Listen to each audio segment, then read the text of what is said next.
Students, आज हम chapter number 6 fluid dynamics start करने जा रहे हैं। इस चैप्टर को समझने से पहले हमें ये बात समझना जरूरी है कि फ्लूइड क्या होता है।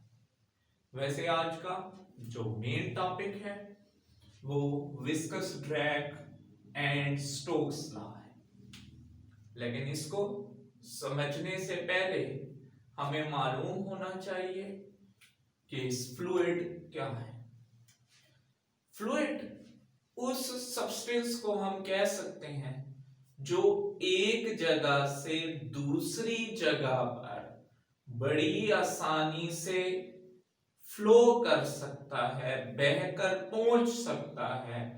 ऐसे सब्सटेंस को हम फ्लूइड कहेंगे। बाय डेफिनेशन क्या होगा? A substance that can flow from one place to another is known as fluid. ऐसा सब्सटेंस जो फ्लो करता है एक जगह से दूसरी जगह पर, ऐसे सब्सटेंस को फ्लूइड कहा जाता है। फ्लूइड कैन बी लिक्विड और गैस। फ्लूइड आपके पास लिक्विड भी हो सकता है और गैस भी हो सकता है। अब फ्लूइड की स्टडी को दो ब्रांचेस में डिवाइड किया। एक फ्लूइड स्टैटिक्स कहलाती है और एक फ्लूइड डायनामिक्स कहलाती है। हमारा चैप्टर फ्लूइड डायनामिक्स पे बेस करता है, तो हमें दोनों ब्रांचेस को जरा देख लेते हैं कि हम फ्लूइड स्टैटिक्स में क्या पढ़ते हैं और हमने जो फ्लूइड डायनामिक्स में रीड करना है वो क्या चीज रीड करनी है, मीन के पढ़नी है। Fluid statics, the study of properties of fluids at rest is known as fluid statics. अगर आप फ्लूइड की प्रॉपर्टीज को देखना चाहते हैं एट रेस्ट कंडीशन में, या मैं ये कहूं कि जब फ्लूइड रेस्ट में होता है उसकी प्रॉपर्टीज क्या होगी, उनकी मैं स्टडी करना चाह रहा हूं, तो इस वक्त मैं फ्लूइड स्टैटिक्स को स्टडी कर रहा हूं। और ये स्टडी हमें किस में मिलती है? फ्लूइड स्टैटिक्स में मिलती है। फ्लूइड स्टैटिक्स बेस किस पे करती है? न्यूटन के फर्स्ट और थर्ड लॉ। अब हम देखते हैं कि फ्लूइड डायनेमिक्स क्या है। डायनेमिक का मतलब वैसे तो मोशनल है। फ्लूइड डायनेमिक्स यानी कि इसमें हमें पहले से पता चल गया कि फ्लूइड जो है मोशन में होगा। The study of properties of fluids in motion is known as fluid dynamics. अब अगर आपने फ्लूइड की प्रॉपर्टीज देखनी है, इस तरह के फ्लूइड की प्रॉपर्टीज मोशन में क्या होती हैं, या फ्लूइड जब मोशन में होता है उसकी प्रॉपर्टीज क्या होती हैं, इनको अगर आपने स्टडी करना है तो ये फिजिक्स की ब्रांच फ्लूइड डायनेमिक्स में हम स्टडी करेंगे। फ्लूइड डायनेमिक्स के तहत अगर हम देखें तो वैसे तो फ्लूइड की स्टडी इन मोशन बड़ी डिफिकल्ट है, लेकिन हम कुछ एनालिसिस कर लेते हैं। वो एनालिसिस किसके तहत हम करते हैं? न्यूटन्स लॉज के तहत करते हैं। इन एनालिसिस से हमें यह पता चलता है कि अगर हमारे पास कंजर्वेशन ऑफ मैस हो रही है तो आपके पास इससे हमारे पास फ्लूइड में इक्वेशन ऑफ कंटिन्यूटी आएगी। हमने इक्वेशन ऑफ कंटिन्यूटी को रीड करना। ये चीज है क्या, जरा इसको गौर से समझें। वैसे फ्लूइड की स्टडी इन मोशन बड़ी डिफिकल्ट है। इस स्टडी को आसान बनाने के लिए हम न्यूटन्स लॉज का सहारा लेते हैं। और किसका? कंजर्वेशन लॉज का, मैस के भी और एनर्जी का भी कंजर्वेशन लॉ। अब अगर हम कंजर्वेशन लॉ ऑफ मैस ले रहे हैं तो इस सूरत में ये बेस करता है इक्वेशन ऑफ कंटिन्यूटी पे, जो हमने आगे इस पूरे चैप्टर में रीड भी करनी है कि इक्वेशन ऑफ कंटिन्यूटी क्या है। दूसरी कंजर्वेशन ऑफ एनर्जी हमें बेस देती है बर्नौलिस थ्योरम की। बर्नौलिस थ्योरम हमारे पास क्या है, बर्नौलिस थ्योरम को भी हमने स्टडी करना है इस चैप्टर में। तो बर्नौलिस की जो बेस रखी होगी वो कंजर्वेशन ऑफ एनर्जी पर होगी, और इक्वेशन ऑफ कंटिन्यूटी की जो इक्वेशन ऑफ कंटिन्यूटी है ये बेस किस पे होगी, कंजर्वेशन ऑफ मास पे होगी। स्टूडेंट अक्सर एमसीक्यूज पेपर में आता है कि कंजर्वेशन ऑफ मास गिव्स क्या देती है, तो इक्वेशन ऑफ कंटिन्यूटी देती है, एक एमसीक्यूज है। और आपको बर्नौलिस थ्योरम किस कंजर्वेशन लॉ पर है, तो ये कंजर्वेशन ऑफ एनर्जी पे। अब मेन टॉपिक आपका क्या था, viscous drag and Stokes law. हम सबसे पहले विस्कस ड्रैग को देखते हैं कि विस्कस ड्रैग क्या होता है। विस्कस ड्रैग में हम तीन चीजें देखते हैं। क्या क्या हमने इसमें टोटली देखना है, हमने विस्कोसिटी को देखना है, ड्रैग फोर्स को देखना है, और फिर एट लास्ट हम किसको देखेंगे, स्टोक्स लॉ। तो सबसे पहले विस्कोसिटी को हम देख लेते हैं कि विस्कोसिटी क्या है। हकीकत में अब आपके पास लिक्विड की मुख्तलिफ लेयर्स हैं। आपने एक शहद डाला, दूसरा शहद ऊपर मजीद एक चम्मच की मदद से डाल। जब वो शहद उस पहले वाले शहद के ऊपर आएगा तो नीचे एक लेयर होगी, दूसरी ऊपर आपने चम्मच से डाल दी, तो वो शहद पहले मिक्स नहीं होता। रीजन क्या है कि इन दोनों शहद की लेयर्स के दरमियान फ्रिक्शनल फोर्स होती है। यही फ्रिक्शनल फोर्स क्या कहती है हमें, या क्या चीज बताती है, विस्कोसिटी के बराबर। विस्कोसिटी हकीकत में क्या चीज है, किसी भी लिक्विड का गाढ़ापन के एक लिक्विड कितना गाढ़ा है। विस्कोसिटी को अगर डेफिनेशन की सूरत में देखें, the frictional effect between the different layers of the flowing fluid is described as the viscosity of the fluid. एक ही फ्लूइड है, उसके मुख्तलिफ लेयर्स हैं, इन लेयर्स के दरमियान जितनी भी अपोजिंग फोर्स होगी या अपोजिंग इफेक्ट होगा, जिसको मैं फ्रिक्शनल इफेक्ट यहां पे बोल रहा हूं, ये फ्रिक्शनल इफेक्ट की वैल्यू जब हम मेजर करेंगे वो क्या कहलाएगा, विस्कोसिटी कहलाएगा।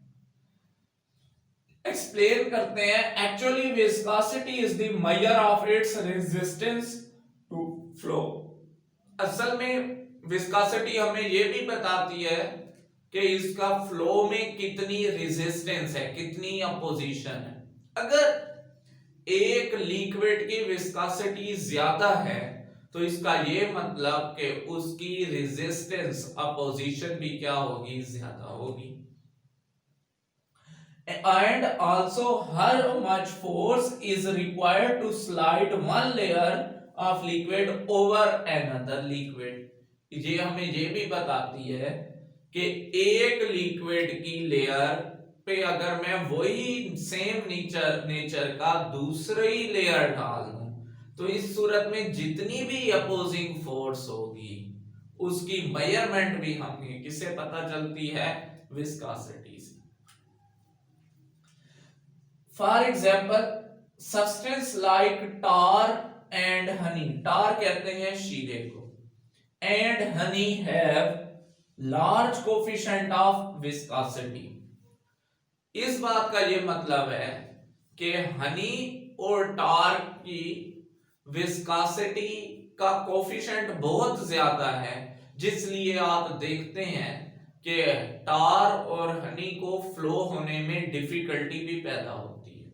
तो क्यों डिफिकल्टी पैदा होती है, या अगर एक आपने पहले शहद डाला हुआ है एक बर्तन में और आप एक चम्मच और शहद उसमें डालते हो तो वो दोनों शहद फौरन मिक्स नहीं होते, क्योंकि पहले लेयर और थी, आपने एक और लेयर डाल दी। इन दोनों लेयर्स के दरमियान अपोजिंग इफेक्ट होता है जिसको हम फ्रिक्शनल इफेक्ट कहते हैं। इस सूरत में ये एक दूसरे के साथ मिक्सअप होने में या स्लाइड होने पे अपोजिशन की वजह से ये मिक्स नहीं हो पाते।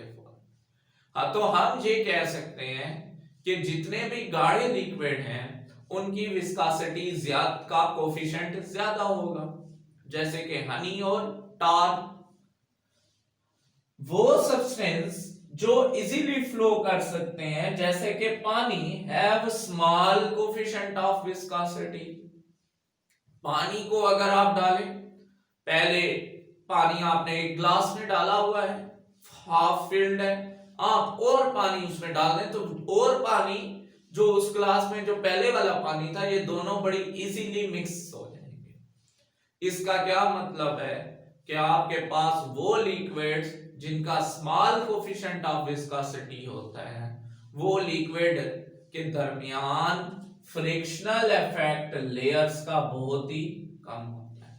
तो इस सूरत में हमारे पास जितने लिक्विड होंगे जो इजीली फ्लो करेंगे उनकी विस्कोसिटी कम होगी, और वो लिक्विड जिनको फ्लो करने में डिफिकल्टी पेश आती है उन तमाम लिक्विड्स की विस्कोसिटी आपका कोफिशिएंट आपके पास ज्यादा होगा। अब आगे देखते हैं कि इसको रिप्रेजेंट किससे किया जाता है, डिनोट किससे किया जाता है, और इसका यूनिट क्या है, कि इसका सिंबल क्या होता है। The coefficient of viscosity is denoted by Greek letter eta. इस सिंबल को ईटा बोलते हैं। कोफिशिएंट ऑफ विस्कोसिटी को ईटा से शो किया जाता है, और ईटा बराबर है retarding force divided by 6 pi RVT। ये अभी हम आगे पढ़ेंगे। इस इक्वेशन से इसका यूनिट क्या आता है, तो यूनिट देख लें। इसका यूनिट आएगा आपके पास किलोग्राम पर मीटर स्क्वायर पर मीटर पर सेकंड। इसका यूनिट क्या आता है, किलोग्राम पर मीटर पर सेकंड, या इसका यूनिट इस इक्वेशन के तहत क्या बनेगा, न्यूटन पर मीटर सेकंड। ये इसका SI यूनिट है। डायमेंशंस क्या होंगी, इसकी डायमेंशन होगी किलोग्राम की मैस की, मीटर इनवर्स लेंथ की, एस सेकंड टाइम की। तो ये इसकी डायमेंशन है। अब हम चलते हैं कि ड्रैग फोर्स क्या होती है। ड्रैग फोर्स वो फोर्स है जिससे कोई भी ऑब्जेक्ट अपोज होगा किसी भी फ्लूइड में मूव करने से। मिसाल के तौर पे हम गाड़ी में जा रहे हैं और मैं खिड़की से बाहर अपना हाथ यूं निकालता हूं, तो हवा जो है वो मेरे हाथ में मुझे महसूस होती है, क्योंकि हवा जो है उसकी रिटार्डिंग फोर्स होती है। क्योंकि हवा क्या है, एक गैस भी हमारे पास क्या है, एक फ्लूइड है। तो आपके पास रिटार्डिंग फोर्स वो फोर्स है जिस फोर्स से कोई भी फ्लूइड किसी ऑब्जेक्ट को अपने अंदर मूव होने से रोकेगा, वो फोर्स क्या कहलाएगी, रिटार्डिंग फोर्स कहलाएगी। और उसका दूसरा नाम हमारे पास क्या है, ड्रैग फोर्स। और मिसाल में देता हूं, मैंने एक स्फीयर लिया, एक बंटा ले लिया और उसको शहद में ऊपर से नीचे फेंकता हूं। जब वो शहद के अंदर फ्लो करता है तो शहद उसको अपवर्ड अपोजिट डायरेक्शन में पुश करे। वो स्फीयर नीचे जा रहा है लेकिन शहद उसको ऊपर की जाने मूव करेगी। जितनी फोर्स ये शहद इसके अपोजिट इन डायरेक्शन में लगाएगी वो फोर्स क्या कहलाएगी, ड्रैग फोर्स कहलाएगी। डेफिनेशन के तहत the retarding force experiences by an object moving through a fluid is called drag force। जितना भी फ्लूइड अपोजिंग फोर्स महसूस करवाएगा किसको, ऑब्जेक्ट को। इसका यह मतलब कि उस कोई भी ऑब्जेक्ट जितनी भी अपोजिंग फोर्स महसूस करेगा किसी भी फ्लूइड में मूव होते वक्त, वो फोर्स जो उसके ऊपर लग रही होगी वो क्या कहलाएगी? ड्रैग फोर्स कहलाएगी। ड्रैग फोर्स को किससे लिखते हैं? यही जो फार्मूला है, यही ड्रैग फोर्स का है, F D is equal to 6 pi eta are we T. Drag force हमेशा अपोजिट इन डायरेक्शन में होगी to the motion of the object in fluid. Drag force acts opposite to the direction of motion of an object. Object जिस motion में होगा, अगर object ऊपर से नीचे आ रहा है तो ड्रैग फोर्स इसके ऊपर नीचे से ऊपर की जाने लगेगी। अब हम अपने नेक्स्ट टॉपिक पे जाते हैं कि आपके पास स्टोक्स लॉ क्या होता है। स्टोक्स ये कहता है कि जो रिटार्डिंग फोर्स लगती है किसी भी ऑब्जेक्ट पे, वो डायरेक्टली रिलेटेड होती है उसके रेडियस के और उसकी वेलोसिटी की, वो जिस वेलोसिटी से उस फ्लूइड में मूव कर रहा है। और ये डायरेक्टली रिलेटेड होती है उस फ्लूइड की, किससे? उस फ्लूइड के विस्कोसिटी से। तो आपने दोबारा देखना है कि स्टोक्स लॉ क्या है। स्टोक्स लॉ के मुताबिक जो रिटार्डिंग फोर्स ऑब्जेक्ट पे लगेगी वो ऑब्जेक्ट की दो चीजों के डायरेक्टली रिलेटेड होगी। पहली ऑब्जेक्ट के वो होगी रेडियस के और उसकी वेलोसिटी के, जिस वेलोसिटी को भी हम आगे नेक्स्ट टॉपिक में पढ़ने जा रहे हैं, टर्मिनल वेलोसिटी। और यही फोर्स डायरेक्टली रिलेटेड होती है विस्कोसिटी के कोफिशिएंट के, और विस्कोसिटी का कोफिशिएंट हम किसका लेंगे? वो हम लेंगे उस फ्लूइड का जिसमें वो ऑब्जेक्ट मूव कर रहा है। और ये आपके पास क्या कहलाता है? स्टोक्स लॉ कहलाता है। पहले रिलेशन के तहत फोर्स को रेडियस से डायरेक्टली रिलेटेड किया, रिटार्डिंग है तो एफ डी आएगा, फिर वेलोसिटी से, फिर कोफिशिएंट ऑफ विस्कोसिटी से, ईटा से। इन तीनों इक्वेशंस को कंबाइन किया तो आर वी ईटा आ गया। अब यहां पे आप लोग वी टी भी लिख सकते हैं टर्मिनल वेलोसिटी के लिए। कंबाइन करने से प्रोपोर्शनैलिटी साइन आता है। आप जब भी प्रोपोर्शनैलिटी साइन को रिप्लेस करते हो तो इसके लिए आप एक कांस्टेंट लगाते हो और साथ इक्वालिटी का साइन है। तो एफ डी इक्वालिटी का साइन, 6 पाई आपके पास क्या है? इसमें कांस्टेंट है, eta are we t. This is called Stokes law. इसका ये मतलब कि स्टोक्स लॉ ही हमें क्या दे रहा है? ड्रैग फोर्स दे रहा है। आपके पास स्टोक्स लॉ से ही क्या आती है? ड्रैग फोर्स आती है। अब नेक्स्ट पॉइंट पे जाते हैं कि 6 पाई क्या है? आपके पास कांस्टेंट है। लिमिटेशन है कुछ स्टोक्स लॉ की। This law is valid only for slow moving spherical objects. पहली बात ये कि ये लॉ सिर्फ और सिर्फ स्फेरिकल ऑब्जेक्ट्स के लिए है क्योंकि रेडियस है, और इसमें जो पार्टिकल्स या जो बॉडीज मूव कर रही होंगी वो हाई स्पीडी ना हो, अदरवाइज हमारे पास इसके रिजल्ट्स जो है वो करेक्ट नहीं आते। तो आपने स्टूडेंट्स समझ लिया कि स्टोक्स लॉ की जो लिमिटेशन है उसको हमने मद्देनजर रखना है।